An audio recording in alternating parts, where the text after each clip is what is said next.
Исәнмесез, туры эфирда яңалыклар тапшыруы. Студияда Лейсен Ханова һәм бүгенге төп темалар хакында кыскача.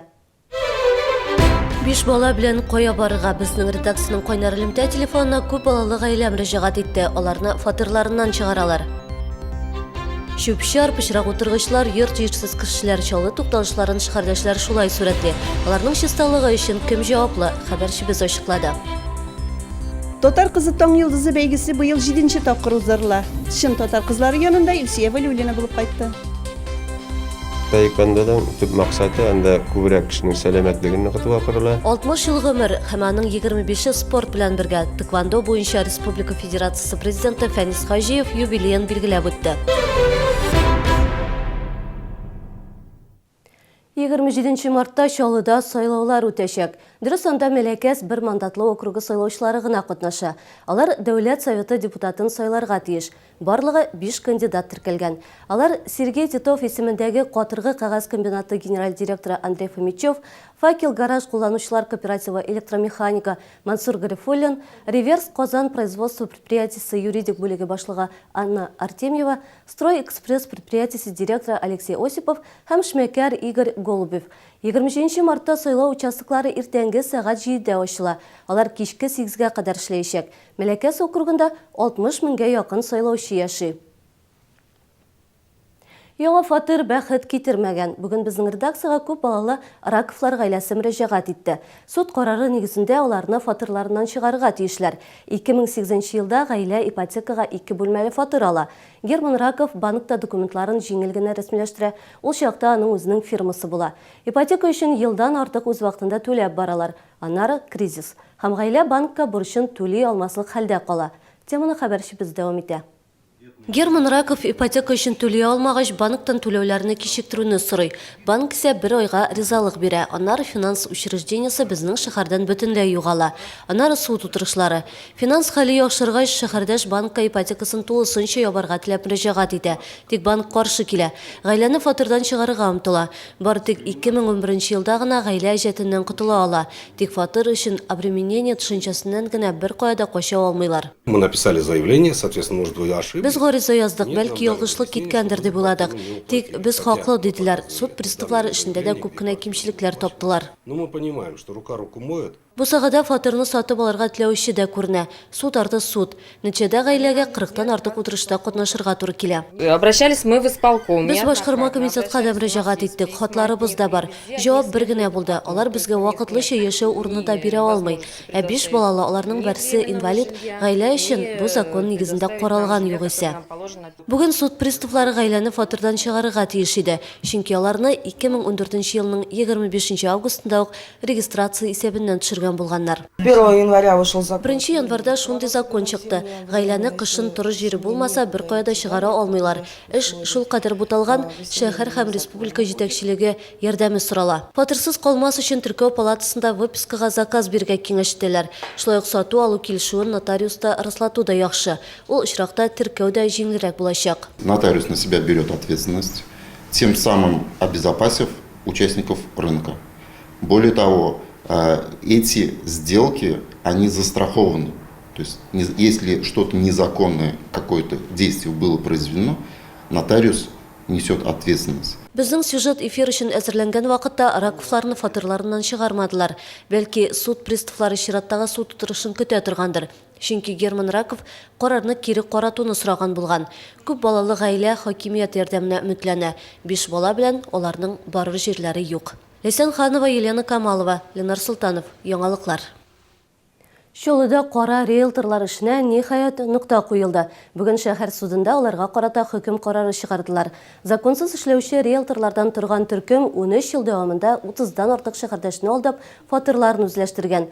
Мошенниклар элеккеге хокук сакчылары, теркәү палатасы хезмәткәрләре, зыян күрүчеләр исемлегендә исә 55 кеше. Китерелгән зыян күләме 23 миллион сумнан да артып китә. Суд гаепләнүчеләрнең барысын да иректән мәхрүм итү турында карар чыгарды. Бір кичтә 2 җинаять кылган билгесез Ират бильярд клубы һәм ягулык станциясе кассаларыннан якынча 15 мең сум акча урлый. Иратны кайнар издән кулга алдылар. Тулырак алдагы сюжетыбызда. Так я пьяный. Конечно, я подпишу, что надо. Нет, проходить будете? Нет. Я подпишусь, где надо. Я пьяный. Бары кеше кешке 9 тирәсендә башлана. Алабуга районыннан булган 42 яшьлек ир-ат җиңел ысул белән акча эшләргә була. Иң элек бильярд клубына юнәлә. В бильярдном клубе, расположенном в 4-м комплексе. Ир-ат 4-нче комплекстагы клуб барменына пистолетка охшаган әйбер белән яный. Кассадан 7000 сумнан артык акча урлап, ВАЗ-21-09 машинасына утырып кача. Аннары ир-ат ягулык станциясенә килә, пневматик пистолет белән янап, кассадан тагын 8000 сумга якын акча урлый. Моннан соң машинаның дәүләт номерларын алыштыра. ЮХИДИ хезмәткәрләре ир-атны Тынычлык һәм Биләева проспектлары киселешендә күреп ала. Артыннан куа башлыйлар. Ир-атны 43-06 йорты янында тоткарлыйлар. Когда сотрудник ГАИ остановил меня на светофоре, я понял, что уже все, беда. Я поэтому начал пытаться уйти. Но потом меня здесь догнали. Я виноват. Гаишники сработали наилучшим образом. Просто супер сотрудники. Ир-атның үзәк полиция бүлегенә китерделәр. Аңа карата җинаять эше кузгатылды. Айгөл Юнысова, Гүзәл Хәбибуллина, яңалыклар. Хукук белгечләре прокуратура вәкилләре җавап бирде. Бүген Чаллыда халыкка бушлай ярдәм күрсәтү көне үтте. Белгечләр белән очрашу өчен алдан язылу оештырылды. Нәтиҗәдә 50-гә якын шәһәрдәшебез әлеге мөмкинлектән файдаланды. Бүген иртәнге 8-дән 10-га чаклы нотариаль белгечлекләре кабул итә. 11-дән 2-гә чаклы адвокатлар кабул итә. Һәм 2-дән 4-гә чаклы прокурорның ярдәмчесе кабул итәчәк. Кабул итү алдан язылу буенча үткәрелә. Бу безнең кварталга бер тапкыр үткәрелә һәр елны. Шушында юридик вопросларга җавап бирү көне итеп. Шүпшар, йыртып ташланган кагазлар, күлләве һәм пычрак утыргычлар. Һәр көне шәһәрдәшләр үз тукталышларында менә шундый күренешләрне күзәтергә мәҗбүр. Моңа борчылып безнең кайнар элемтә телефонына шәһәрдәшебез шалтыратты. Аның сүзләренчә, Ак мәчет тукталышында хәтта басып торырлык та түгел. Ак мәчет тукталышында Владимир Кирюшкин көн буе диярлек була. Иң кирәкле әйберләре су, ризык һәм китап һәр вакыт үзе белән. Ир-ат әйтүенчә, тукталышны ул шүпләми, калдыкларны чиләккә илтеп сала. Ә менә шәһәрдәшләр ялкау, алар артыннан сатучылар җыештыра.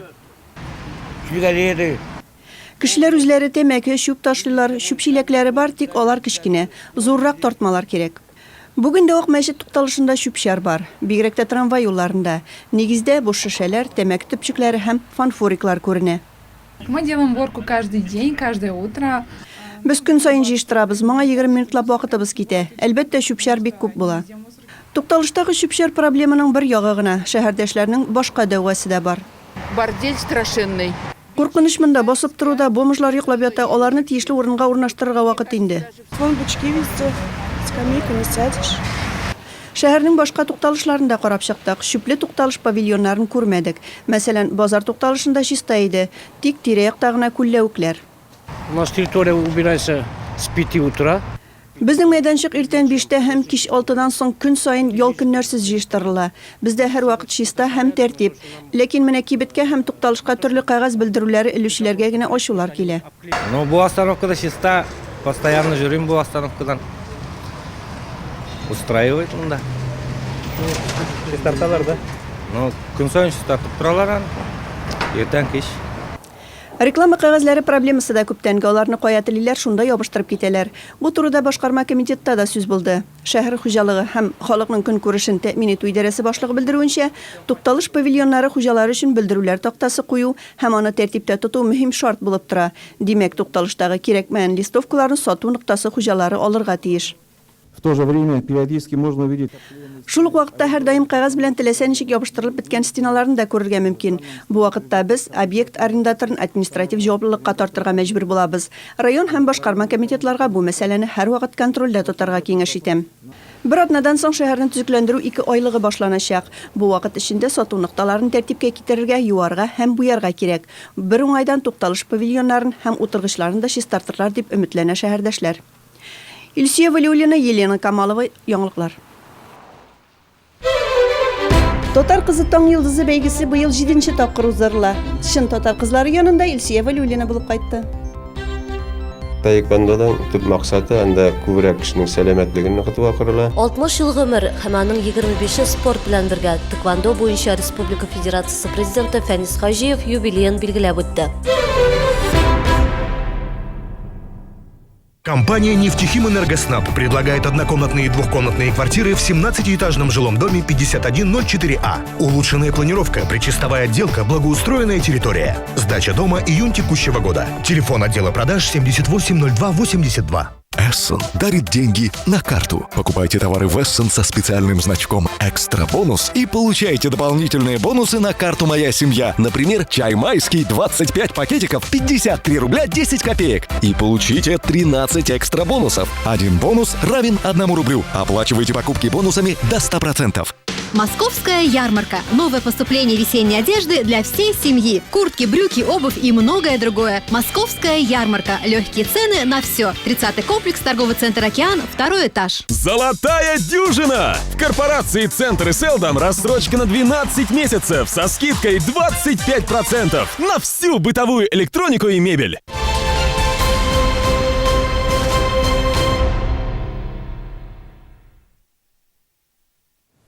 Siz яңалыклар тапшыруын карыйсыз, biz devam итәбез. Алар башка балалардан үзгә, тирә-юньне кешеләрне үзләренчә кабул итәләр. Холыклары да көйсез булырга мөмкин. Тик бу алар гадәти бакчага йөрергә, башкалар шикелле үк мәктәпләрдә укырга тиеш түгел дигәнне аңлатмый. Сүз аутист балалар турында. Дәвалау кичкенәдән үк башлана икән, алар инде мәктәп яшенә җиткәнче сауга ала дип исәпли белгечләр. Чаллы ТВ телерадиокомпаниясе «Чудо дети» үзәге белән берлектә 31 мартта телемарафон оештыра. Әлеге хәйрия чарасында җыелган акча нәкъ менә аутист балаларны тернәкләндерү бинасын төзекләндерү өчен тотылачак. Бина бүген кызганыч хәлдә, озак еллар биредә музыка мәктәбе эшләгән, бер тапкырда капиталь ремонт үткәрелмәгән. Дәвалау педагогикасы үзәген тиз арада төзекләндереп файдалануга тапшыру актуаль мәсьәлә. Ул Чаллы өчен генә дә мөһим түгел. Республикада менталь яктан кимчелекле, шул исәптән аутист балалар өчен махсус бер генә үзәктә юк.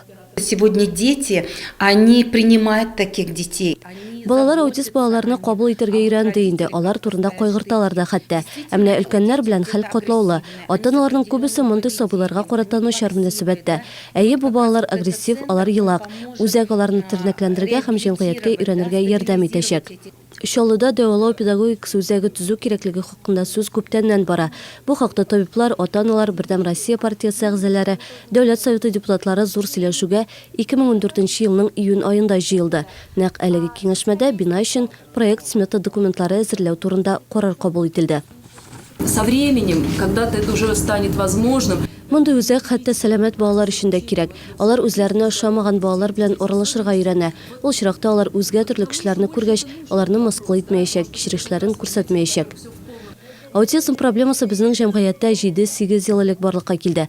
2008-2009 елларда гына табиблар менталь кимчелекле балаларга әлеге диагнозны куя башлады. Бүгенгә Чаллыда 500 кыз һәм малай диспансер исәбендә тора. 3000 консультация ярдәменә мохтаҗ. Республикада һәр 66 балага аутизм диагнозы куела. 12-13 апреля 12-13 апрельдә Казанда аутизм проблемасына багышланган Бөтен Россия конференциясе үтәчәк. Без Дәүләт Советы депутатлары анда актив катнашырга җыенабыз. Әлеге проблеманы күтәреп чыгачакбыз. Республика әлеге грантлар биреп кенә ярдәм итә ала. Без закон буенча коммерциялы һәм коммерциялы булмаган оешмаларны финанслый алмыйбыз. Дәвалау педагогикасы үзәген төзекләндерүгә, димәк, менталь кимчелекле балаларны дәвалауга игелекле шәһәрдәшләребез дә өлеш кертә ала. Моның өчен 46-47 номерына заботы сүзе белән үзегез күчерергә теләгән сумманы күрсәтеп, СМС хәбәр җибәрергә кирәк. Лесенханова, Дмитрий Рачев, яңалыклар. Яңа микрорайоннарга балалар шифаханәсе кирәк. Сәламәтлек саклау идарәсе башлыгы Олег Сабаев шундый тәкъдим белән чыкты. Яр буе микрорайонда балалар күп. Табиблар офисы гына ихтыяҗны канәгатьләндерерлек түгел. Яңа шифаханәне 37-06 һәм 37-08 йортлары арасында төзергә мөмкин. Бүген мэриядә идарәнең киңәйтелгән киңәшмәсе узды. Анда Татарстан сәламәтлек саклау министры Адель Вафин, Дәүләт Советы депутаты Светлана Захарова, шәһәр мэры Наил Мәхдиев катнашты. Хисапларга караганда күп авыруларны дәвалау уңай нәтиҗәләр бирә. Тик шул ук вакытта Чаллыда яман шештән үлүчеләр саны узган ел гына да 14%-ка арткан. В 2015 году ожидаем продолжительность жизни в городе Набережные. Шаллыда уртача гомер узунлыгы 74 яшькә җитте. Бу Россия белән чагыштырганда уртача 4, Татарстан буенча 2 яшькә күбрәк. Статистик күзәтү нәтиҗәләре буенча йөрәк кан тамырлары авыруларын дәвалау уңай нәтиҗәләр бирә. Соңгы 5 ел эчендә инфаркт миокарды белән үлүчеләр саны 29%-ка, баш иянәгеннән 30%-ка кимегән. Сегодня каждый 41-й житель в городе Набережные Челны является нашим пациентом. Бүгенге көндә Шаллының һәр 41-нче кешесе рак авырулы. Алар безнең пациент. Демографик күрсәткечләр буенча безнең шәһәрдә яман шиш белән авыручылар саны көннән-көн арта бара. Һәм 100 мең кешегә 383 авыру туры килә. Илнең булачак журналистлары бүген безнең шәһәргә җыелды. КФУның Ярчалы институтында медиа поколение балалар һәм яшьләр массалы күләм мәгълүмат чаралары фестивале узды. Әлеге чара инде 7нче ел рәттән яшь каләм осталарын барлый. Мәктәп һәм уку йортларында оешкан редакцияларда эшләүчеләр фестивальдә үз иҗат җимешләрен күрсәтә, тәҗрибә туплый. Мен журналистика бик ошый. Мин инде журналистика белән бер ярты ел шөгыльләнәм. Мин журналистика белән әзрәк шөгыльләнәм, күбрәк мин оператор, монтажлар ясыйм. Бу фестивальгә мин беренче тапкыр килдем. Бөтен Россия күләмендә узучы фестиваль кысаларында балалар өчен мастер-класслар оештырылды. Яшь каләмчеләр алдында танылган журналистлар чыгыш ясады. Фестиваль яшь сәләтләр өчен зур мөмкинлек булып тора. Сегодня на этом мероприятии находится свыше 200 юных журналистов. Фестивальгә 200-дән артык катнашучы җыелды. Татарстаннан тыш, Чуашстан һәм Уфадан килүчеләр дә бар. Фестиваль аларга журналистлар буларак үсер өчен менә дигән мөмкинлек. Нәтиҗәдә балалар теле, радио материал әзерлиләр. Иң яхшы катнашучылар бүләк ала. Кызлар Татар кызы таң йылдызы бәйгесенә әзерләнә. Анда барлыгы 11 яшь шәһәрдәшебез катнаша. Алар Чаллы, Тукай һәм Минзәлә районнарыннан. Бәйге шәһәребездә 7нче тапкыр оештырыла. Әлеге кызлар репетицияларга йөри, осталыкларын арттыру юнәлешендә эшли. Алар белән финалга әзерлек вакытында хәбәрчебез Илсия Вәлиуллина очрашты.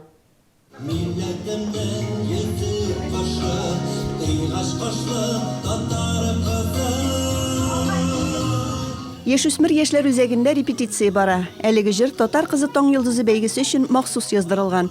Кызлар бу көй белән сәхнәгә чыгачак. Бәйгенең иң яшь катнашучысы Рәмилә Шәмсүмөхәмәтова. Ул 33нче мәктәпнең 8нче Б сыйныфында укый. Минемчә, татар кызы озын тылымлы булырга тиеш. Мин чәчемне кечкенәдән үстерәм.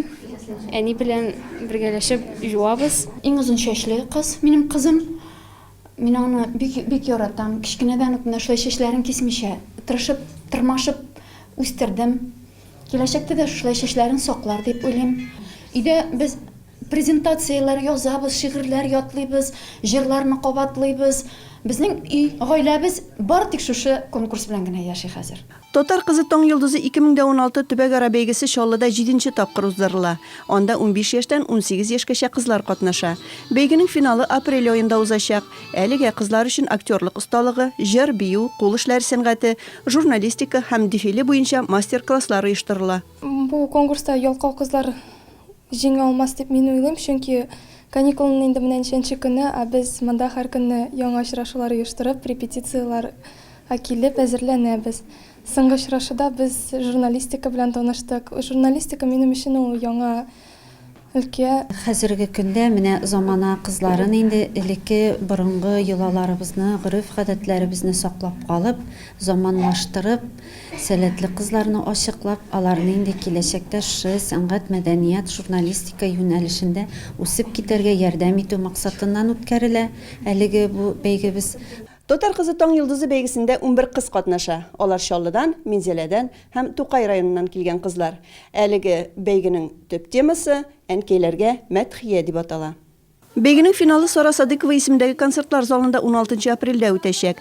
Анда катнашучыларны дипломнар һәм кыйммәтле бүләкләр көтә. Ә инде Татар кызы таң йылдызы исеменә лаек булган кызга бүләк белән бергә бәйгенең күчмә калфагы да тапшырылачак.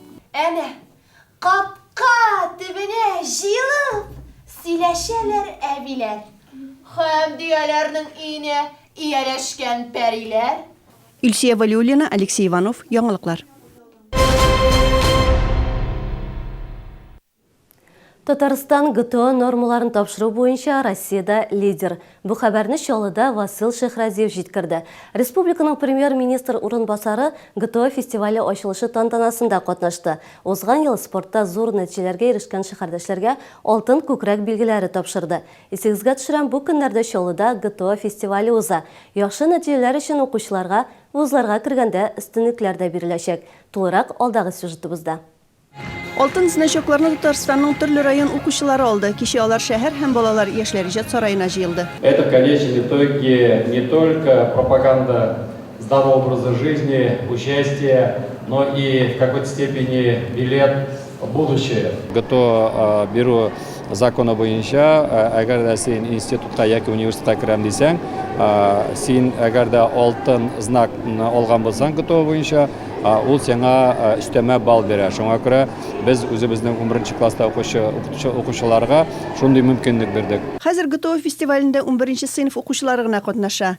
Нәкъ шушы вакытта чыгарылыш сыйныф укучылары өчен югары уку йортына керергә балл җыю мөмкинлеге бар. 24-ннән 26 мартка кадәр йөзү, йөгерү, ату, ераклыкка сикерү буенча спорт программасы үтә. Фестивальдә барысы Татарстан районнарынан 600 укучы катнаша. Пока сдал только 2 километра. Әлегә 2 километрны гына тапшырдым. Алтын значокка барам. Шушы программа түрі буенча гына шикләнгән идем. Калганнарын мин тапшыра алам. Соңгы ярыш 26 мартта йөзү буенча үтәчәк. Шул ук көнне ГТО фестиваленең ябылу тантанасы. Анда Татарстанның иң җитез спортчылары бүләкләр алачак. Илсия Валиуллина, Ксения Антонова, яңалыклар. 60 ел гомер һәм аның 25-е спорт белән бергә. Тэквондо буенча Республика Федерациясе президенты Фәнис Галимҗан улы Хаҗиев юбилеен билгеләп үтте. Бүген ул төп вазифасыннан тыш мәктәп укучылары өчен дәресләр үткәрә. Актив җәмәгать тормышы белән яши. Юбилер белән хәбәрчебез очрашты. Педагоглар доп образование дип аталган. Шул системада эшләр. И заодно шул федерациядә дә эшләрне безнең общественная организация Юбилей федерация. Арада барабызны бергә шунда.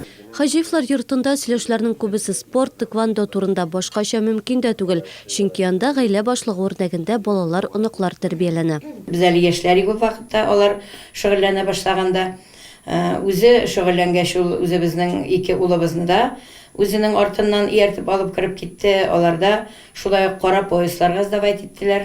Хәзер инде оныклар шөгыльләнә. Пенсиягә чыгып өйдә утыру, спорттан китү турында сүз дә булу мөмкин түгел. Әле күптән түгел генә Фәнис Хаҗиевка тэквондо буенча 6-нчы дан дәрәҗә бирелгән. Ул Россиядә әлеге мәртәбәгә ирешкән 41-нче кеше. Халыкара турнирларда катнашу тәҗрибәсе, күп еллык эш нәтиҗәсе булуга да карамастан, спортчы өчен тэквондо буенча 15 томлык тулы энциклопедия өстәл китабы булып тора. Моны инде безгә генерал основатель генерал Шәйханка калдырды. И һәр вакыт ул минем кул астында, кирәк вакытта мин аны ачам, карыйм, аларның хәрәкәтләрен дөрестлибез, анда бар нәрсәдә бик төгәл итеп күрсәтелгән инде. И таеквондоның төп максаты анда күбрәк кешенең сәламәтлеген ныгытуга корыла.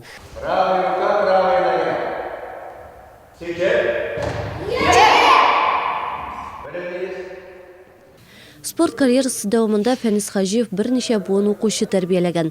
Аларның төгәл санын ул үзе дә әйтә алмый. Хәзер инде юбилярга яңа чемпионнар үстерүдә улы Алмаз булыша. Ул үзе дә кайчандыр әтисе кул астында шөгыльләнә башлаган. Бүген 3нче дәрәҗә кара билбау иясе. Самый лучший из отцов. Әтинең яхшылыкларын тел белән генә аңлатып бетерү мөмкин түгел. Һәр вакыт ярдәм итәргә әзер. Без үзебез дә хәзер энем белән аның үрнәгендә яшәргә омтылабыз. Фәнис Галимҗан улы өчен һәр укучысы якын.